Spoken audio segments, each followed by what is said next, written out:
You're the night shift toll operator on the only bridge out of a city that runs on secrets. This is you. 2 in the morning, a glass booth the size of a coffin. Rain coming down so hard the bridge lights smear into long gold knives across the windshield of the car idling in your lane. The driver won't meet your eyes.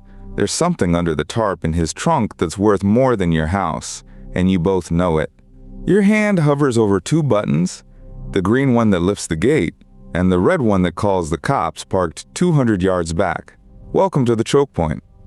Everybody in this city thinks they're free. They forget there's only one way out, and you're the man standing on it. Rewind. You didn't plan to become the most important nobody in the city. You were a laid-off machinist with a kid's child support to cover, and a record just long enough to scare off the good jobs. The bridge authority didn't care about your record. They cared that you'd show up at midnight, sober, and sit in a box for 8 hours collecting $4 a car. The pay was a joke, but the bridge was something else. One span, half a mile of steel over black water, the only land route off the peninsula. Everything that leaves this city leaves over your lane. Every runner, every mule, every guy with a problem in his trunk and a deadline on the mainland.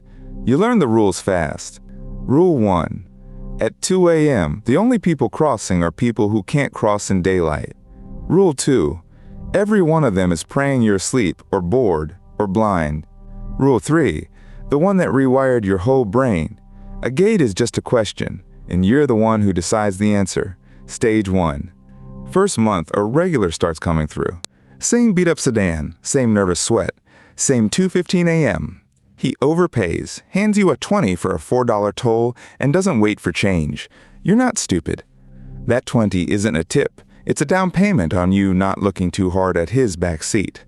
The first night you take it, your hands shake. The 10th night, they don't.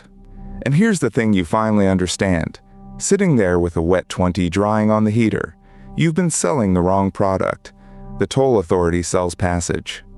You can sell something far more valuable. You can sell the privilege of not being noticed.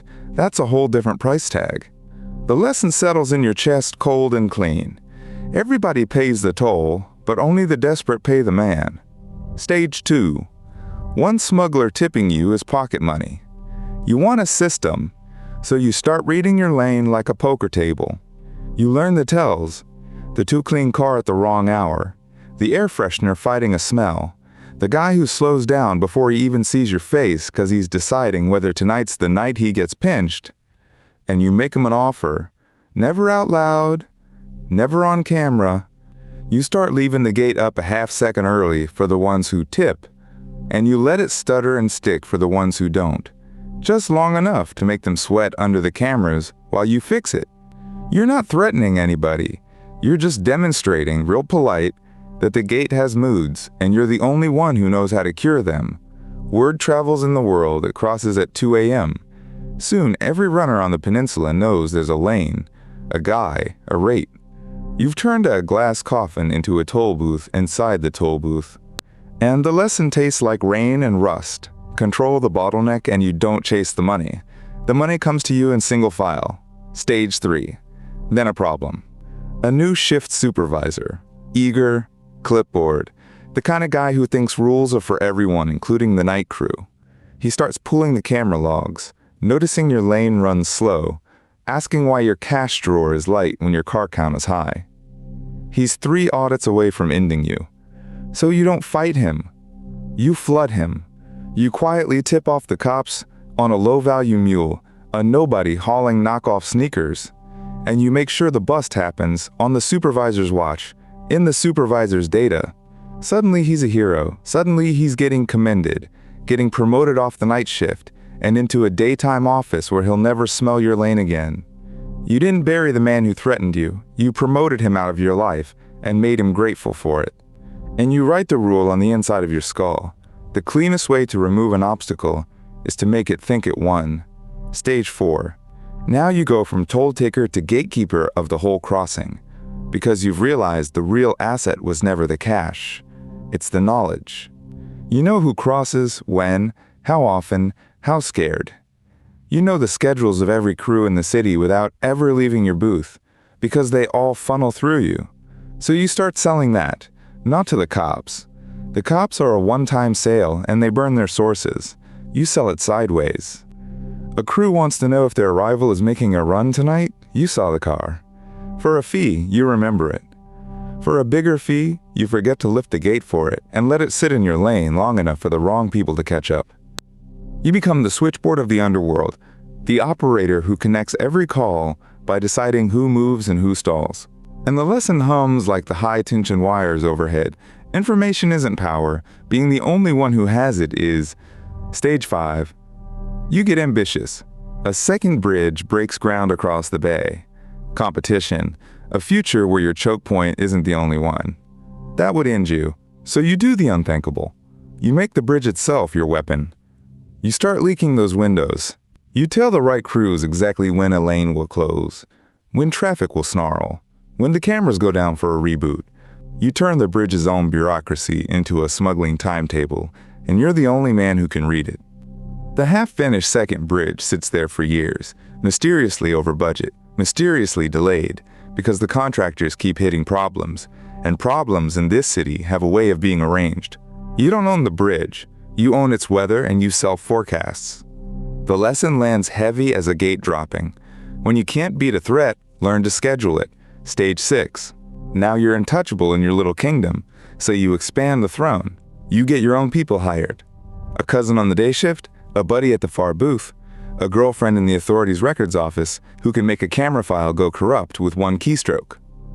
You build a ring that owns every lane in every direction, so that no matter which way you flee this city, you flee past somebody who answers to you.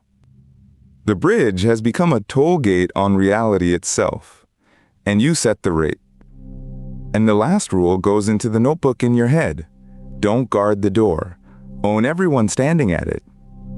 And one night, you lean back in that glass box and realize you've made it.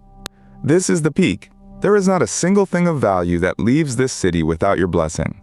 Not drugs, not money, not a fugitive, not a witness running for his life.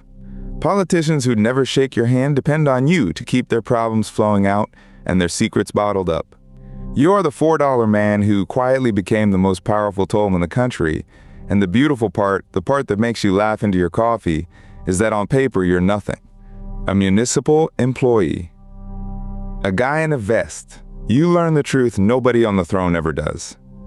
Real power doesn't sit in the tower. It sits in the one narrow place everything has to pass through. Here's where it rots, and it rots from you. Because a man who controls the only way out starts to believe he can never be trapped. And that's exactly the kind of man who walks into the one room with a single door. You get arrogant. You stop varying the rate, stop reading the tells, stop treating every car like it might be the one that ends you. You start letting bigger and bigger loads through because the money's too good to question, and you stop asking who's really on the other end of all that cargo. You've spent so long watching everyone else cross that you forgot the one direction you never controlled. The car is coming into the city, toward you in the dark. The night you stop checking the inbound lane is the night something checks you. The fall comes from a kid, your own relief operator, the eager one you trained because he reminded you of yourself, hungry and broke and quick. You taught him everything, the tells, the rate, the green button, and the red one. What you didn't teach him was loyalty because you never thought you'd need it. He's been keeping his own ledger. And one of the crews you stalled in your lane, one of the rivals you let the wrong people catch up to, finally figured out that the bridge has a man. And that man can be replaced by a cheaper, younger one who'll do the same favors for a smaller cut and won't get greedy. They didn't have to come for you with guns. They just had to come for you with a better employee. Every operator you train learns exactly where the buttons are. So now it's tonight. The climax. You're working a shift you weren't scheduled for, because the kid called in sick. And that should have told you everything.